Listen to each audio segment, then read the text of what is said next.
ಶುಭೋದಯ, ನಮಸ್ಕಾರ, welcome to Yoyo Kannada. ಬನ್ನಿ ಈಗ ನೋಡೋಣ ಈ ದಿನದ ರಾಶಿ ಫಲಗಳನ್ನ. ಮೊದಲಿಗೆ ಮೇಷರಾಶಿ. ನಿಮ್ಮ ಮನೋಭಾವದಲ್ಲಿ ಜೋಶ್ ಮತ್ತು ಶಕ್ತಿ ತುಂಬಿರುತ್ತದೆ. ದೈನಂದಿನ ಕಾರ್ಯಗಳಲ್ಲಿ ಯಶಸ್ಸು ನಿಮ್ಮ ಕಡೆಗೆ ಬರುತ್ತದೆ, ಆದರೆ ದೂರದ ಪ್ರಕ್ರಿಯೆಗಳಿಗೆ ಜಾಗರೂಕತೆಯನ್ನ ಪ್ರದರ್ಶಿಸುವುದು ಉತ್ತಮ. ವೃಷಭ ರಾಶಿ. ನಿಮ್ಮ ಭಾವನೆಗಳನ್ನು ಹೊರಹಾಕಲು ಸಮಯ ಸರಿಯಾಗಿದೆ. ಸೌಹಾರ್ದ ಭರವಸೆಯೊಂದಿಗೆ ಸಂಬಂಧಗಳನ್ನ ಗಟ್ಟಿಗೊಳಿಸಿಕೊಳ್ಳಬಹುದು. ಯಾವುದೇ ವೈಯಕ್ತಿಕ ಅಥವಾ ವೃತ್ತಿಪರ ಪ್ರಶ್ನೆಗಳಿಗೆ ಕಠಿಣ ಮನೋಭಾವದಿಂದ ಮುನ್ನಡೆದುಕೊಳ್ಳಲು ಬದ್ಧತೆ ಇರುತ್ತದೆ. ಮಿಥುನ ರಾಶಿ. ಚಿಂತನೆ ಮತ್ತು ವಿಚಾರಗಳಲ್ಲಿ ಪ್ರಯತ್ನವನ್ನ ನೀಡಬೇಕಾಗುತ್ತೆ. ನಿರ್ಧಾರಗಳನ್ನ ತಾಳ್ಮೆಯಿಂದ ತೆಗೆದುಕೊಳ್ಳಿ. ಅನಿವಾರ್ಯವಾದ ಬದಲಾವಣೆಗಳನ್ನ ಸ್ವೀಕರಿಸೋದು ಉತ್ತಮವಾಗಿರುತ್ತದೆ. ಕರ್ಕಾಟಕ ರಾಶಿ. ನಿಮ್ಮ ಸಹಾಯಕ್ಕಾಗಿ ಅನೇಕ ಅವಶ್ಯಕತೆಗಳು ಬರುವುದಕ್ಕೆ ಸಾಧ್ಯತೆ ಇದೆ. ಪ್ರಾಮಾಣಿಕತೆ ಮತ್ತು ಕಾಳಜಿಯಿಂದ ಕೆಲಸ ಮಾಡಿದ್ರೆ ಯಶಸ್ಸು ನಿಮ್ಮ ಹತ್ತಿರ ಬರುತ್ತದೆ. ಸಿಂಹ ರಾಶಿ. ನಿಮ್ಮ ಅಭಿಮಾನಿಗಳು ಮತ್ತು ಸೃಜನಶೀಲತೆ ನಿಮ್ಮನ್ನು ಒತ್ತಾಯಿಸಬಹುದು. ಆಧ್ಯಾತ್ಮಿಕ ಮತ್ತು ವೈಯಕ್ತಿಕ ಬೆಳವಣಿಗೆಯಲ್ಲಿ ಸ್ಪಷ್ಟತೆ ಮತ್ತು ಶಾಂತಿಯನ್ನ ಕಂಡುಕೊಳ್ಳಬಹುದು. ಕನ್ಯಾ ರಾಶಿ. ವೃತ್ತಿ ಜಗತ್ತಿನಲ್ಲಿ ಮಹತ್ವದ ಚರ್ಚೆಗಳು ಅಥವಾ ತೀರ್ಮಾನಗಳು ಸಾಧ್ಯವಾಗಬಹುದು. ನಿಮ್ಮ ಸಾಮರ್ಥ್ಯವನ್ನ ಚೆನ್ನಾಗಿ ಪ್ರದರ್ಶಿಸಿ.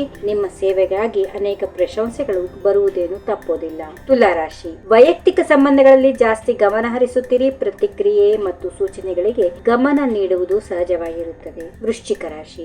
ನಿಮ್ಮ ಪ್ರಯತ್ನಗಳಿಗೆ ಹೊಸ ದಾರಿ ತೆರೆದಿಟ್ಟುಕೊಳ್ಳಬಹುದು. ಸಮಸ್ಯೆಗಳನ್ನು ಧೈರ್ಯದಿಂದ ಎದುರಿಸಲು ಹಾಗೂ ಅಂತಿಮ ಗುರಿಯನ್ನು ಪಡೆಯಲು ಸಾಧ್ಯವಾಗುತ್ತದೆ. ಧನುಸ್ ರಾಶಿ. ಆರೋಗ್ಯ ಮತ್ತು ದೈಹಿಕ ಶಕ್ತಿಯನ್ನ ಕಡೆಗಣಿಸಬೇಡಿ. ಮಾನಸಿಕವಾಗಿ ಸ್ಥಿರತೆ ಹಾಗೂ ಶಾಂತಿ ಬೇಕಾಗಿದೆ. ಒತ್ತಡವನ್ನ ನಿಯಂತ್ರಣದಲ್ಲಿ ಇಟ್ಟುಕೊಳ್ಳಿ. ಮಕರ ರಾಶಿ. ವೃತ್ತಿಯಲ್ಲಿ ಅನುವಾದ ಅಥವಾ ಹೊಸ ಗುರಿಗಳನ್ನು ಸಾಧಿಸಲು ಉತ್ತಮ ಸಮಯ. ಧೈರ್ಯ ಮತ್ತು ಕೌಶಲ್ಯದೊಂದಿಗೆ ನಿಮ್ಮ ಯೋಚನೆಗಳನ್ನ ಯಶಸ್ವಿಯತ್ತ ನಡೆಸಬಹುದು. ಕುಂಭರಾಶಿ. ಧೈರ್ಯ ಮತ್ತು ಆತ್ಮವಿಶ್ವಾಸ ಪರೀಕ್ಷಿಸಿಕೊಳ್ಳುವಂತಹ ಸಮಯ. ನಿಮ್ಮ ಆದರ್ಶಗಳು ಮತ್ತು ಒತ್ತಡ ನಡುವೆ ಸದುಪಯೋಗ ಮಾಡೋದು ಮುಖ್ಯ. ಕೊನೆಯದಾಗಿ ಮೀನರಾಶಿ. ಮಾನಸಿಕ ಸ್ಥಿತಿಗೆ ಎಂದು ಗಮನ ಹರಿಸೋದು ಮುಖ್ಯ. ಆಧ್ಯಾತ್ಮಿಕ ಕ್ಷೇತ್ರಗಳಲ್ಲಿ ಸಫಲತೆ ಇದೆ. ಇತರರ ಸಮಸ್ಯೆಗಳನ್ನ ಪರಿಹಾರ ಮಾಡಲು ಸಹಾಯ ಮಾಡೋದ್ರಿಂದ ಸಂತೋಷ ಪಡುತ್ತೀರಿ. ಹೀಗಿವೆ ಈ ದಿನದ ರಾಶಿ ಫಲಗಳು. ಸರ್ವರಿಗೆ ಶುಭವಾಗಲಿ. ಶುಭ ದಿನ.